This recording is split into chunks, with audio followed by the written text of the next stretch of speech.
Greetings, everyone. Welcome to the Wednesday, January 7th, 2015 episode of Free Webinar Wednesdays.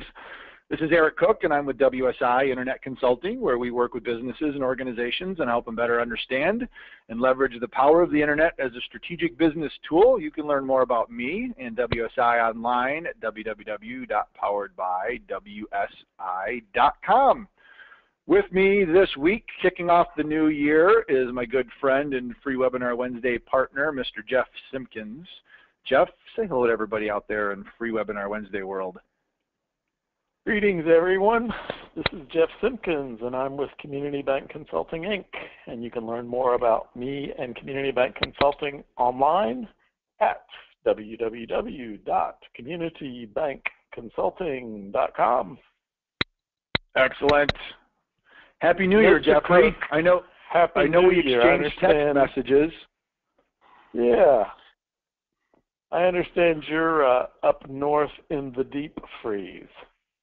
Yeah, it is nice and chilly up here, although we do have some of the white stuff, and if you live in Michigan and it's the winter time, darn it, you better have white stuff.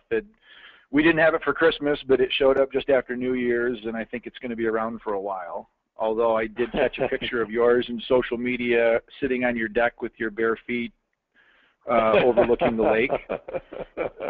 Wouldn't be doing that here, your toes would be purple. It stopped raining long enough, and it was in the 60s on Sunday, so I couldn't resist going out on the deck for an hour or so. But your frigid weather is headed our way. It's supposed to get down to 12 degrees tonight and the high tomorrow in the upper 20s. Oh boy, fun. So, yeah, well, let's get rolling. Yeah, I just want to give a disclaimer here, and I'm going to be battling this for the entire year, I think. But for some reason, my fingers don't want to type 2015. They always type 2105.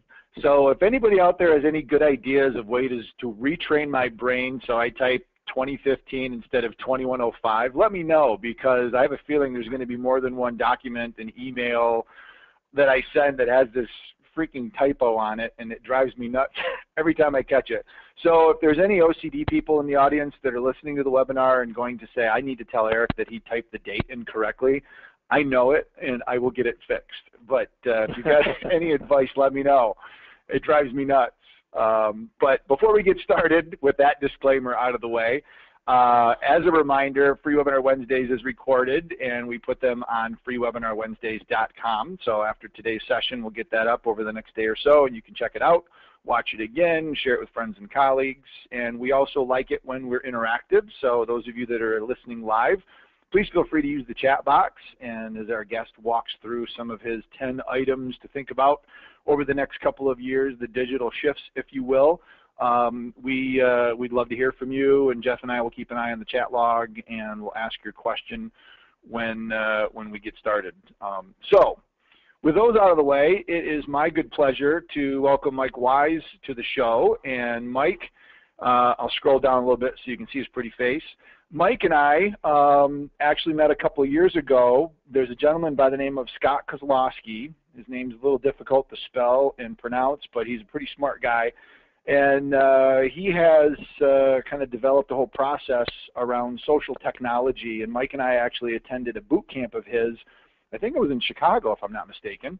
And went through a couple of days and just a ton of awesome information that Scott shared just about digital transformation in the business world and how technology is changing the way we're doing things, not just from social media, but everything technology related. And Mike and I have stayed in contact through LinkedIn and all the other social networks, and I'm really excited Mike's going to take some time and kick off 2015 or 2105, depending on the year that you'd like to think about, and talk about the digital shifts that are taking place and things to think about. So we've got a little timer that we're going to use, and Mike has said we're going to go through each bullet in 5-minute chunks. And so we're going to keep an eye on this little timer up here just to kind of see when we're at the end, and I'll make a beeping noise and we'll move on to the next one. So with that long-winded introduction, I'll shut up and let Mike talk. And Mike, welcome to the Free Webinar Wednesday show. We appreciate you joining us. Yeah, thanks. I really appreciate it, and it's so great to be here. Yeah, I remember that boot camp that we were at in Chicago with Scott Klosowski, and a shout out to Scott Klosowski would be great too. SKLOSOSKY, Scott Klosowski on Twitter. He is absolutely brilliant with social. Does a lot of work in doing strategy for clients. He also does high beam leadership and digital plumbing and adaptive culture and a whole bunch of stuff at Future Point of View. Yeah. So he's got an awesome video set out on YouTube as well of some of his snippets from his presentations. He's been a keynote for us at WSI at least a couple of times, and always makes you kind of walk away going, "Wow, the world is never just thought about amazing." that. Yeah. So definitely check out YouTube. In fact, he's the one he's the one where I first heard the thing that I use every day practically, which is the whole 6 degrees of separation, Eric. You know that whole 6 degrees of separation, you know, Kevin Bacon, all of that? Yeah. Right. Well, because of social, that's now 4.5. 4.5. Yeah. Yeah. And I also have to think that it's as low as it is because Kevin's last name happens to be Bacon, and everybody loves bacon. So that's my take on it. If it wasn't for bacon, we wouldn't even know what a water chestnut is. All right? Amen. Okay. So anyway, cool. Yeah. So, and I'm glad this post on LinkedIn Pulse caught your attention. It was a pretty popular post. I think 350 or so views right out of the gate. That was my first post on LinkedIn Pulse, and so I'm going to be doing more on these 10 must-dos by 2017 in the next quarter, expanding onto these things, and they might even turn into a book. I don't know. I need to write a book, and I'm struggling with that. So. But the hashtag is hashtag DigitalBiz17. That's our hashtag for this webinar right now. No one else is using that, so if anybody's listening, please feel free to tweet some of this content on that, and maybe even have some of your own comments, other links, etc., on the hashtag DigitalBiz17, at Eric Cook, at Mike Wise 07. So why don't we didn't put Jeff on there, but we do have at Jeff Simpkins, so don't forget Jeff. How do you spell that? I neglected. I didn't. I'm sorry. JEFFSIMPKINS. Simpkins. Okay. Yep. Maybe Jeff. You could.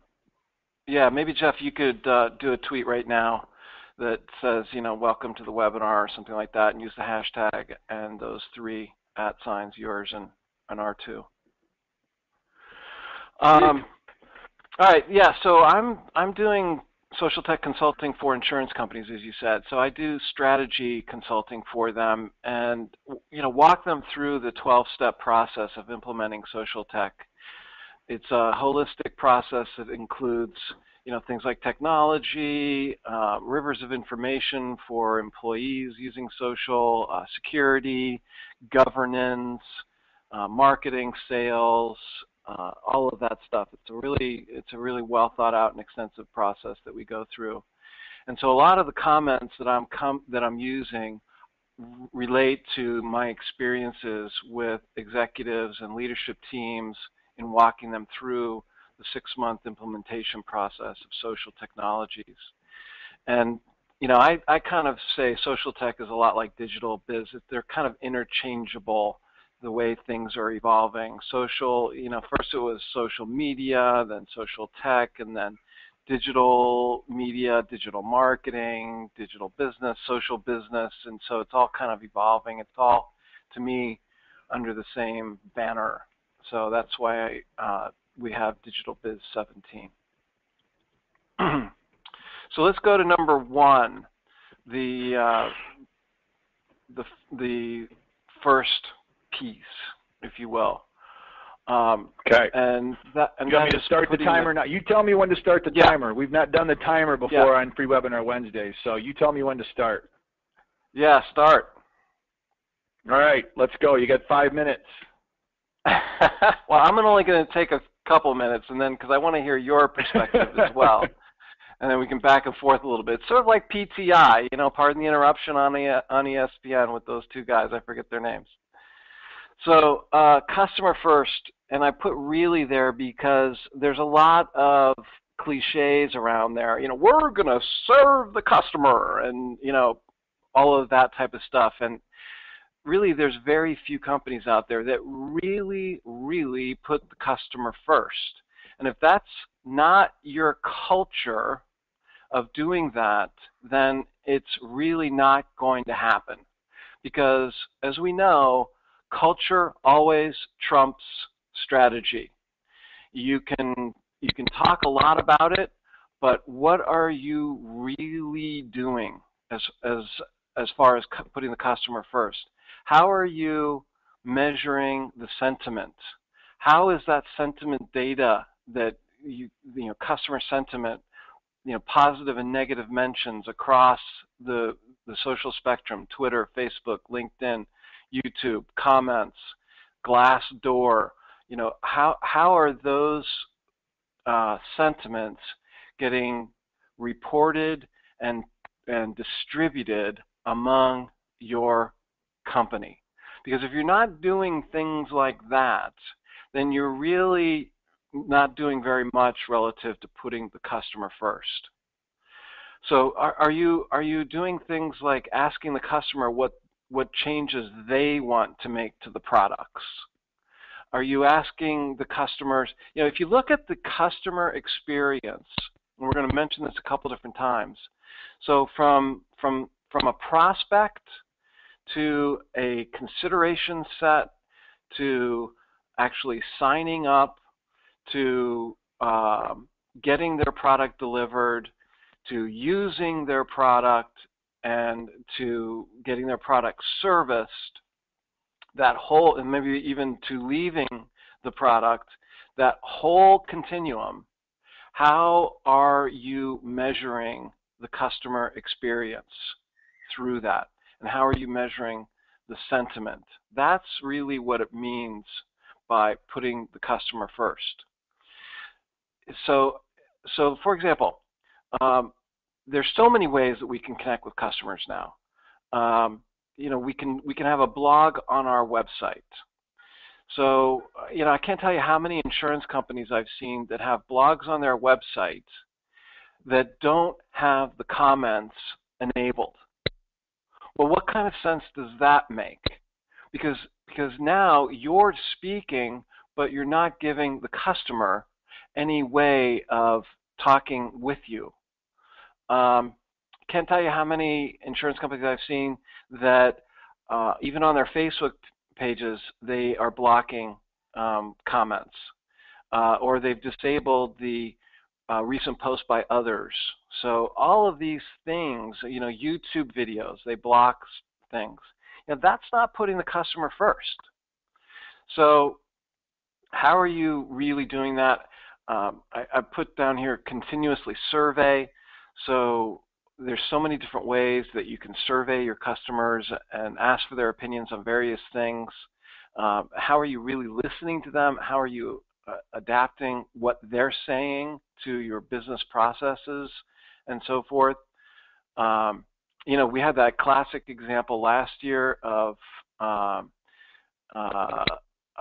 Progressive Insurance, where somebody had a complaint on Twitter, and it became this viral tweet situation where they constantly replied to every tweet with the exact same text, and so that just fanned the flames of the fire.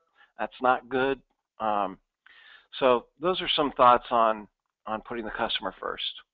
So what do you think, Eric? Apparently Flo wasn't managing the Twitter handle for Progressive. That's all I got to say. No, she wasn't. In fact, during that process, Flo said something on Facebook that was in the normal run of their marketing process that also fanned the flames. So they didn't even adapt their Facebook strategy to this viral negative situation that was happening. It's crazy. Yeah. You got 5 seconds. Jeff, you want to throw anything else in here real quick?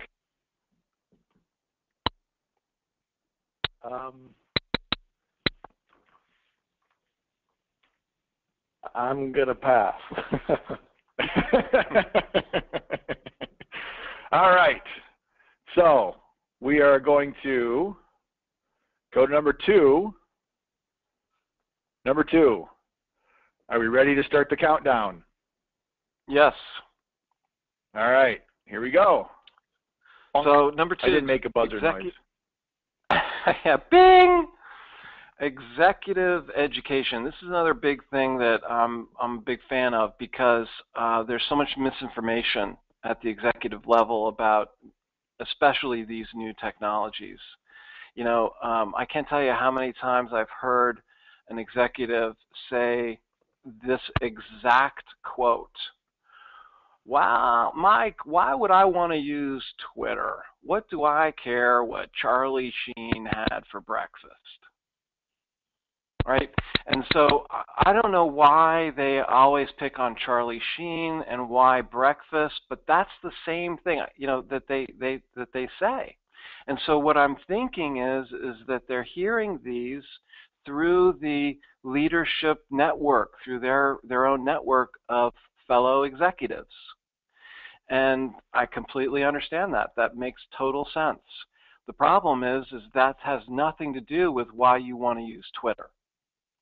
And so if you rely on your peers for, you know, thought leadership, you really have to make sure what they're saying has a lot of credibility. And so I like to say, you know, you really need to bring in a subject matter expert on your industry and on this new technology to give you the real deal, especially in an environment where all of you can talk to each other. You know, I love boot camps where we're talking with a leadership team of an enterprise because you can have back and forth conversations across the table, and then I can, or whoever's facilitating the session, can give the real deal. You know, I can point you right to Google and tell you what search string to look at to see, to validate your assumptions. So in my mind, you know, leaders, it's critically important that they know how to do this stuff. They know what crowdsourcing is. They know enough about big data to set the right strategy. You know, I'm not saying anything cutting edge with this. It's pretty basic block and tackling of leadership and organizational leadership. So, you know, you can't throw out digital business and social technologies like a lot of leaders are doing without really understanding what's happening. I have on here this concept of rivers of information, and this is a subset of education, and what this is about is it's about leveraging social to feed your brain. So it's, if you think about it, it's not about pushing information out from you to the world, whatever that may be. It's about tapping into the information that others out there are talking about that can feed your brain about whatever it is, whatever subject matter you want. So I'll say crowdsourcing, which is the next really big thing. In fact, Scott Klosowski says that crowdsourcing is going to make outsourcing look small, but it's leveraging crowds of people to get work done, to get ideas done. I'll talk a little bit more about that in a second. But you know, so if you go to Twitter right now and search on the hashtag crowdsourcing, you're going to get all sorts of information that's going to feed your brain about crowdsourcing. If you further narrow that search to hashtag crowdsourcing, hashtag insurance, you're going to get all sorts of information just about that little niche of information. So that's how you build a really powerful rivers of information process within your organization, and it applies to every single category of job within your organization. So I know we're running down on time. Let me turn it over to you guys.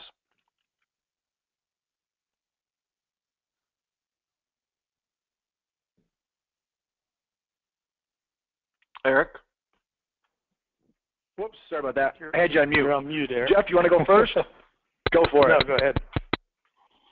Well, the concept of executive education, I think, is a very important element because we all know without executives on board, it's very difficult for any organization to do anything productive. But a lot of the executives maybe don't fully understand really the correct perception of what social technology does, and I've heard the Charlie Sheen thing a number of times. So bringing everybody to the same starting point, I think, is an important component of this. And the rivers of information, a lot of people think social media is just about pushing information out there, but I use it more for gathering information, and I like the feed your brain. Somebody hashtag feed your brain along with Digital Biz 17. I see we've got a few people that are tweeting, but you know, I like that. Jeffrey, Jeff? anything?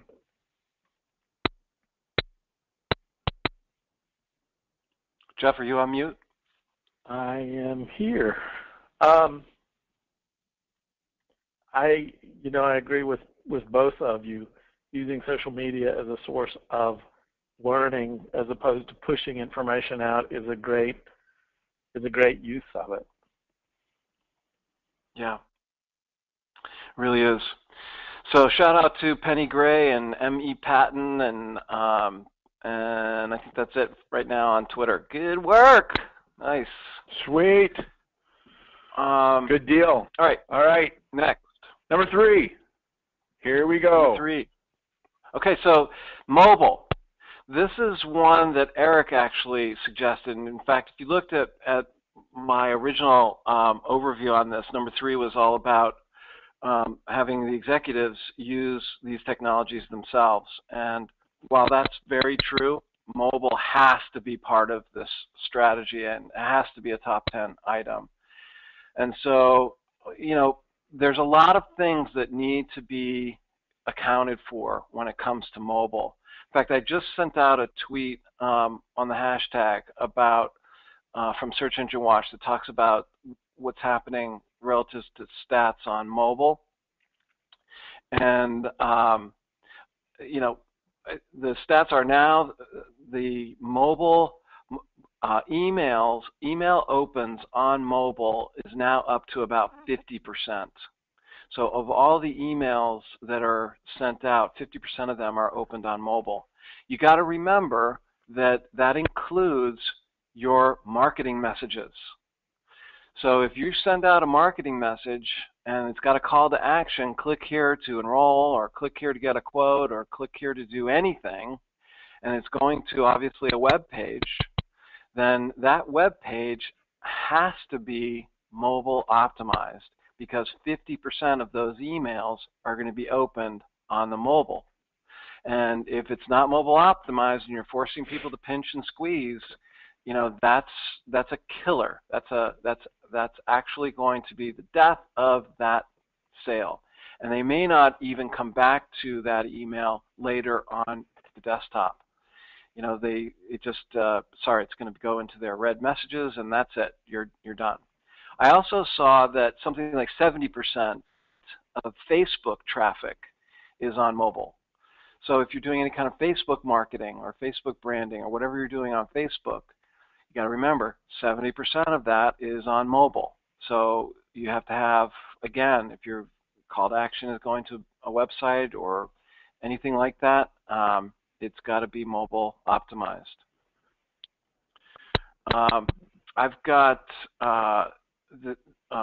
there's a bunch of statistics from my clients I've seen in looking at their web analytics that show that a lot of their traffic, well, their number one source of traffic is always Google, but the tying for number 2 is oftentimes Facebook or LinkedIn and so forth. And again, a high percentage of that is coming on mobile devices. So you can see that right in the analytics pieces. So, and then so many people haven't done any of this yet. So it has to be done. These trends are only going to be magnified in 2015 and 16. And so by 2017, if you haven't done this yet, you're just not going to be able to have a seat at any table the customer wants to sit at. And so, and when we know that this is time-consuming work to reinvent your website so it's got a responsive design, to take a look at your customer experience and make apps for all of your customer experience. You know, a lot of people now are in the insurance business, a lot of companies are starting to have claims be over mobile, and people are able to show when they get pulled over by the police, they're able to show their proof of insurance on mobile. So whatever the customer needs, and again, this goes back to customers and putting the customer first. Whatever they need, that should be in an app for them to download, because don't forget, that gives you access to their device as well. So it works both ways. And certainly, like I said, the social network marketing. So I'll turn it back over to Eric. What comments do you have? Your app comment is very timely, because next week we're actually going to be welcoming a guest that has developed a rather innovative conference app. We've all been to conferences and conventions, and technology is changing the way networking goes on at those events. So we're going to talk specifically about that next week. Nice. And I've been preaching the importance of a mobile responsive. I did a blog post that got some pretty nice traction just on mobile and Google's algorithm changes that you know, got some good feedback. So yes, nice. Mobile's huge. Jeff.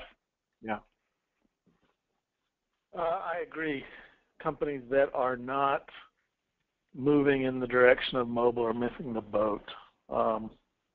You know, the emerging buyers are absolutely linked to their mobile devices. They want to do everything on mobile. They want to buy, they want to pay, they want to read their email, they want to look at social media. So absolutely, this one is critical. Yeah.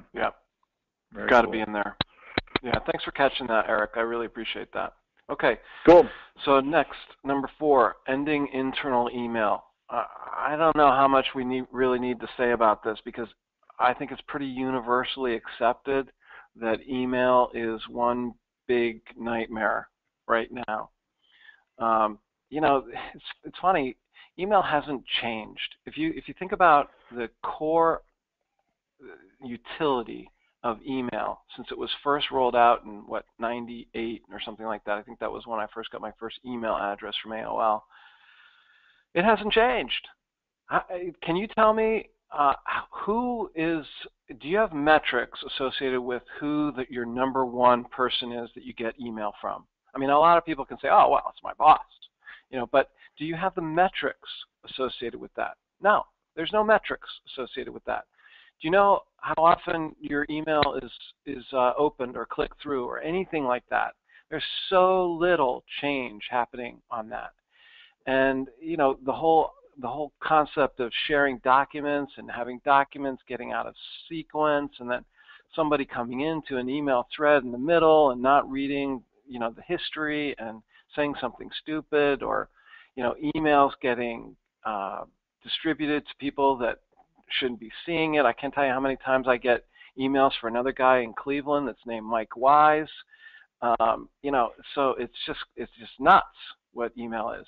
On the flip side, with internal collaborative networks, also known as internal social networks or proprietary social networks, like Jive software,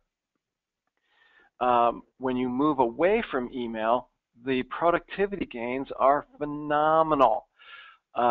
There's a whole bunch of really high-profile, well-known insurance companies that use, I'll just say Jive as an example. And without naming any names, I'll tell you one quick story. One of them wanted to use this new collaborative network to replace email.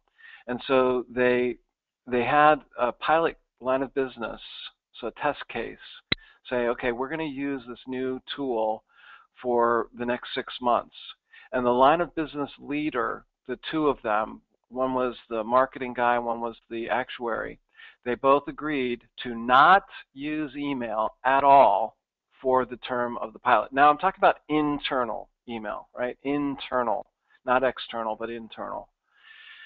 And their pilot was so successful, their productivity gains were so great, their improvement of communication clarity and quality so good, their reduction in meetings was so good that they are never going to use internal email again at that insurance company. Seriously, never going to use it again. So I just tweeted this report from McKinsey. In fact, Jive commissioned McKinsey, paid millions of dollars for this study on productivity associated with social and email and meetings and so forth. And they said if you can get off of internal email, you'll see something like a 23% gain in productivity. 23%. So just imagine, the numbers associated with that. So another free tool, by the way, is Wigio, W-I-G-G-I-O. That's a great collaborative type of tool that people can use. That's free. Get started. Eric? I'm going to be quiet and let Jeff go because I've taken the first three and only left him with a couple of seconds. So I have thoughts. Jeff. It's no problem. I would be very interested in seeing the studies that you talked about. I agree. Email is a huge time suck. What I'm intrigued by is how other tools are used to prevent them from going in that same direction. Yeah. I think, we got a question in the chat box. What specifically is replacing internal email? I'm just going to use an example, Basecamp. It's a project management platform. There's a lot of different ones out there, Rike, Trilio, Podio. But instead of sending an email to my development staff, what I do is I go into Basecamp and I post an update. Now, it also sends an email notification because I think email still is important because that's where we look for notifications, but the conversation technically is taking place directly in Basecamp. We have an internal social networking platform that we use here at WSI called K2, which gives us the ability to share information and post updates and share content and register for things, and that is starting to drive activity away from email, but I think there's still a requirement for a blended solution in that email needs to be able to deliver that to somebody just so if I need to get a Basecamp update, I can read it and quickly respond to it that way. But the nuts and bolts of it really go into Basecamp, and that's where the whole conversation thread is. So if I need to know what somebody said, I go into Basecamp, I don't search my inbox and try to look for all of that. It's all in one spot. And that, exactly, I think, is the panacea of where we're trying to go. Exactly. Exactly. Remember that millennials, if you ask any millennial how often they check email, you know what they'll say? Hey, I'm curious. Joe college graduate that's 25 years old, how often do you check your email? First of all, you'll get a look of disgust, and then you'll get, I don't know, once a week. Why? So yeah. It's, yes, we have grown up with email, us baby boomers and Gen Xers, right? But they haven't, and they hate it. Yeah. So, when it comes to relevance, if you want to stay relevant, if you want to keep recruiting people, you gotta keep up with the game, and that's one of the things. Okay. Yep. So cool. An important point to consider, yeah, go ahead. in many of these things that we're discussing is in the business world we have to take a blended approach. So right. It's not realistic for us in the business world to say we're going to get rid of email today. Because we're interacting with, most of us are interacting with clients from possibly under 18 years old to possibly 70 to 80 some years old. So yeah.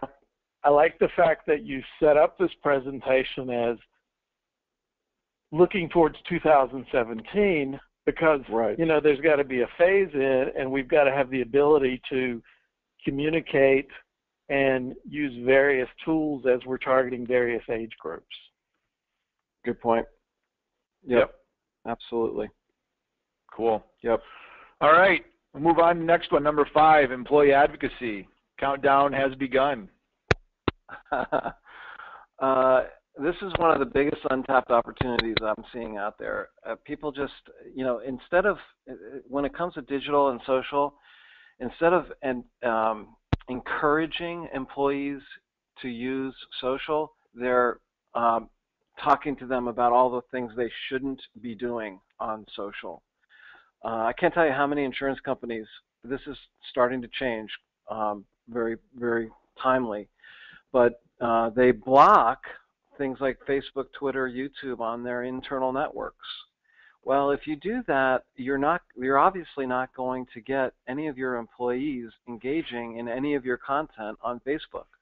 So if you have 20,000 employees and you put a piece of really powerful piece of content on your Facebook page, why wouldn't you want your employees to go to the Facebook page and say, this is why I love my company? Share. You know, how is that a bad thing to do? And on the flip side, do you see all the potential unbelievable good that can come from that? You know, you're getting an endorsement, you're getting free marketing, you're getting eyes on a piece of content, you're getting 20,000 potential shares, right? Which, you know, if people have 500 connections on Facebook, that's 20,000 times 500. I don't even know, what is that, 100 million or 10 million or something like that. And so it's just ridiculous how powerful that could be. And who better to be advocating for you than your employees? You know, Tony C., the former CEO of Zappos, before he sold it for $1.4 billion, said he had a policy there where he would pay employees $3,000, I think, to leave the company. So his culture there was, if you don't like working here, please leave. We only want people here who really like working here. And if you don't like working here, tell us why, so we can fix it. You know, I know a lot of people are saying to themselves, wow, you know, gee, we have issues. We don't want our employees talking about our issues. Well, I'm sorry, but the answer is fix them. I have Work Out Loud there, WOL. That's an awesome thing. In fact, I tweeted John Stepper, who is just a great person, and he runs the social network, the internal collaborative network for Deutsche Bank. He'll say that right on his blog, so I'm not saying anything that's not public information. He's got a great book called Work Out Loud. Awesome.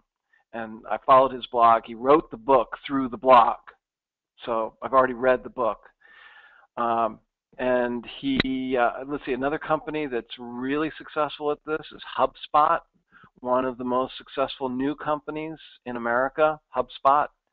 They absolutely position their employees as subject matter experts. They have them write blogs. They have them write ebooks. They have them write regular books. They have them speak. And the culture there is so hot and so energizing. So this just helps improve morale, connectedness, impact, influence, change. It's awesome. And by the way, if somebody wants to leave you because they outgrow your company, well, here's an idea. Don't let them just leave. Spin them off, because chances are they're probably going to be doing something that's related to your company. So why not make an investment in them and have them spin off a tangential type of enterprise? Be your own little incubator. So that's all I have on number 5. Cool. I would say that the only type of company that blocks Facebook and other social media more than insurance companies is banks. Oh, man. man. I would say it is the exception and not the rule for me to work with a bank client that doesn't have social media blocked. And if you were to ask them why, most of them would say because of concerns over compliance. But you're absolutely correct in saying when you set up your employees, and I love the way you ended this slide by giving some examples of how companies can become incubators, or how the disgruntled employee, it's a great opportunity to figure out what's wrong with your workplace so you can fix it. And you can certainly get information from employees about what they're unhappy with much more cost effectively than you can pay outside consultants to do big studies and things like that. So I really like this slide. Eric? Yeah. The concept of enabling social capabilities with staff, again, I did a blog post about how that was very similar to when I was at the bank introducing email.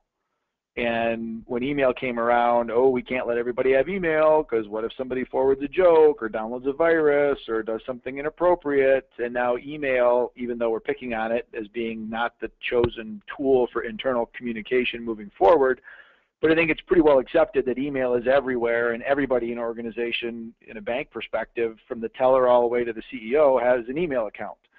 And it's just, we're seeing technology come along to help filter for viruses and spam and monitor activity, and we're seeing those things now start to happen in the social arena. I think we're still very new in its infancy, but as tools help us monitor for things like compliance and risk in social media, it's going to legitimize that as a communication tool. And I've been saying for a number of years, turn your employees into a social army and let them go out and speak on your behalf, because one person in the marketing department trying to do everything, you don't have one individual in a business be part of Rotary and that's it. You've got people that are part of Rotary, Exchange Club, volunteering at church events and nonprofits and United Way.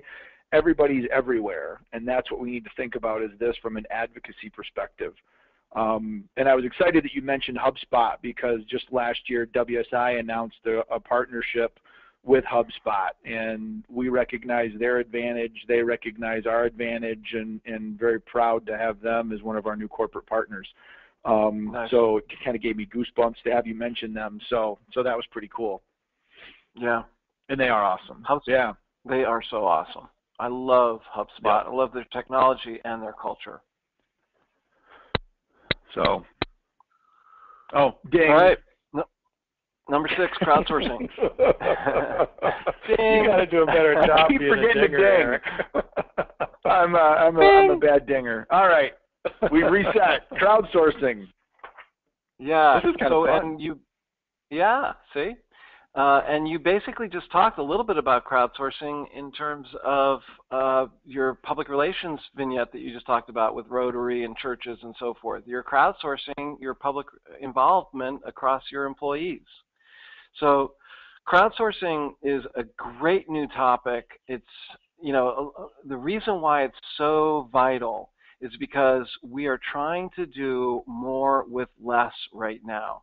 And this has been happening for the last, 10 years at least, if not longer, where people are downsizing their companies and asking people to do more things. People are wearing more hats, all of that whole equation.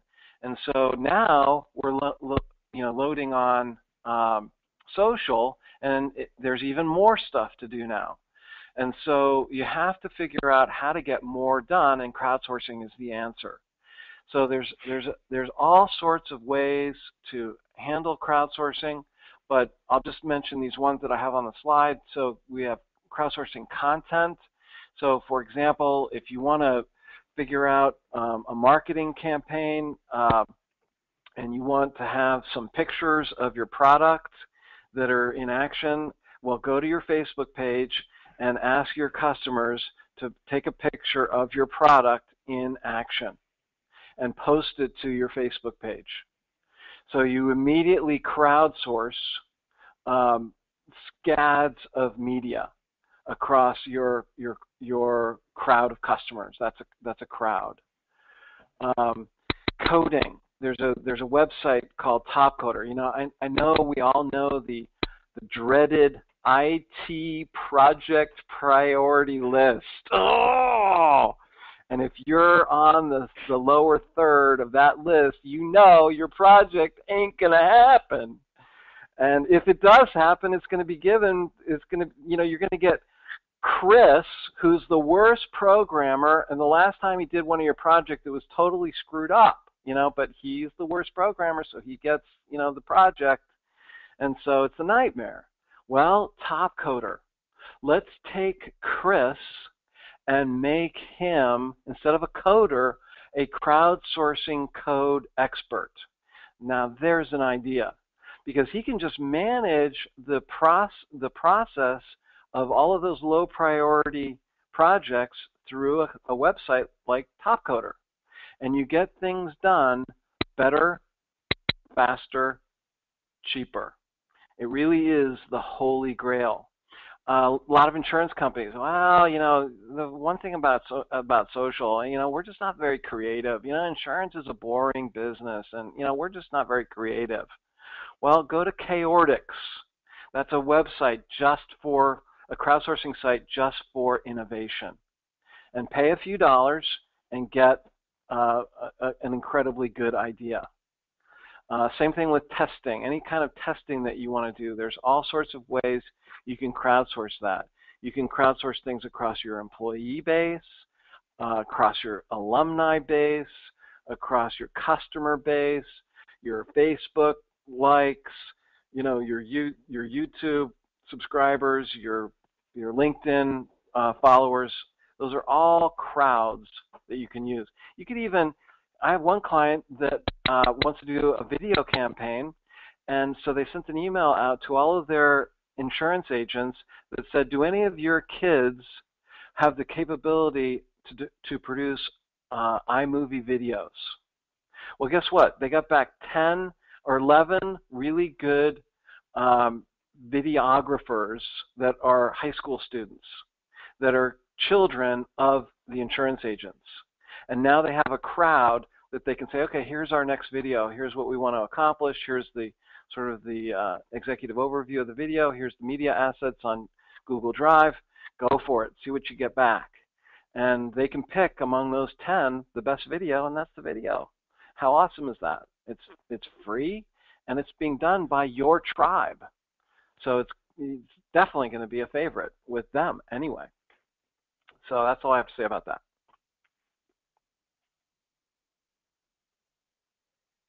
I'm going to pass on this one because we are going to run out of time. We've got about 10 minutes left. Ding!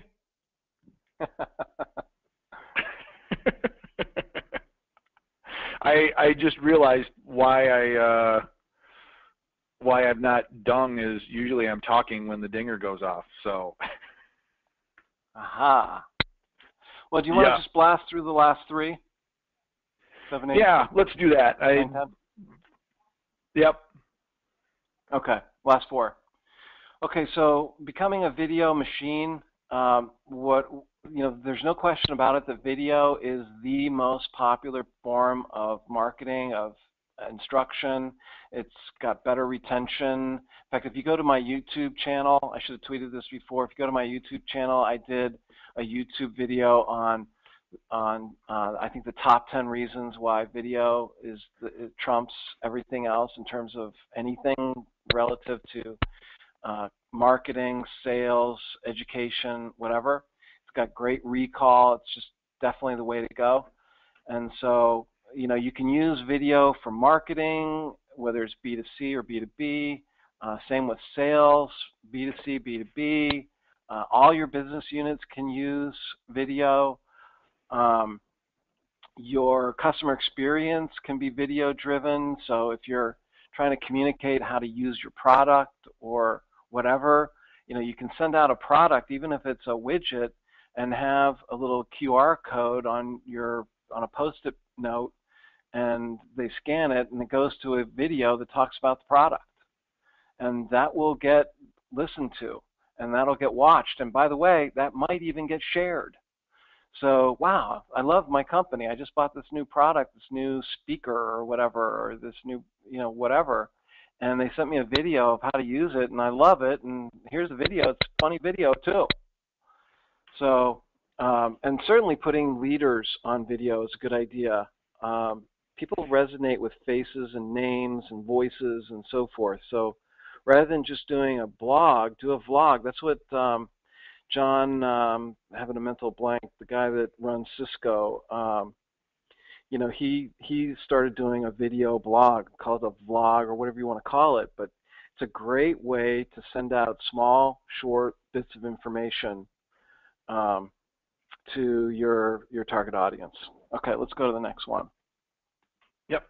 Just as an FYI, I did post into the chat log for everybody the URL to Chaotix, which is that crowdsourced innovation platform. It's spelled a little funky, but it's out there in the chat, so check it out. Nice. Number 8. Okay. Number 8. So we're talking about data and analytics. So this is a really hot topic. The companies that are going to win in the future are going to be the ones that are leveraging their data on their employees. There's this whole concept of as we as individuals are moving through our lives, we're creating data everywhere we go. Whatever, our mobile devices are creating data, our tweets, our Facebook likes, comments, and shares, all of our behaviors all day long are creating data. And so as a bank or as an insurance company, whatever you're doing, you're capturing, you're just capturing the core pieces of information that you need to do your business with your customers. But that data can be appended by all sorts of, Experian has a massive database, Facebook has a massive database. You can actually get your customers to give you more information if you do it the right way. So, and then how do you use that data to, cross-sell, upsell, build relationship, get referrals, whatever you want to do? That's going to be the big differentiator in the future, is how to leverage data and analytics. So that's a pretty intuitive thing. I would say a lot of people need to reinvent their data warehouses, their databases, and so forth, and there's all sorts of tools available to help you do that. It's a top priority. Eric? Yep, okay. Going back and thinking of HubSpot, that's one of the great parts about their platform is it takes visitor information, combines it, and gives you the ability to know based on prior activity and interaction if they're a customer, if they're a prospect, but then also appending other data to that makes that, I guess, that profile more valuable to you, so you know context. Not just the basics, but the context around it and other opportunities. Ding! Other opportunities that may be presented around that. So exactly. Yeah. Yep. Exactly. HubSpot is a spot-on example, and that's one of the reasons why they're so successful. Yep. Cool. All right. Okay. Number 9. Next. Measuring everything. So a lot of people, this has been a struggle with business time immemorial. I counsel people that you have to take time out to do this. You can't gloss this over. You can't just say, oh yeah, I was successful. We got a lot of new business out of it. Well, how much did you get and why? What were the contributing factors? You have to do this. If you don't do this, you're going to run the risk of at some point breaking down. And if you do this, you're going to have a much better case for making decisions in the future, and better decisions lead to competitive advantage and a greater chance of sustainability. It's one of Scott Klosowski's terms that I really like too. That's one of the interesting things about living in Cleveland is you see the remnants of all sorts of prior era industries all over you, from the Erie Canal and all of those canals to motors to steelworks and all of those things. And sustainability is a big issue. Just Blockbuster, Borders. What happened to them? Well, I'll tell you what happened to them. They weren't paying attention to the data, and they lost. And now they're GONE, gone. So, Eric, Jeff. Jeff, go. Unless you you want to skip. So I'm gonna let us go to the next slide.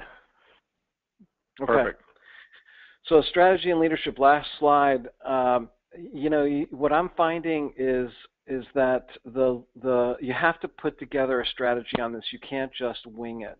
You have to sit down and really think through with a team of either experts or high-profile people in your organization that are influencers and influential, and go through this process of identifying what you're going to do and why and who and when and how much.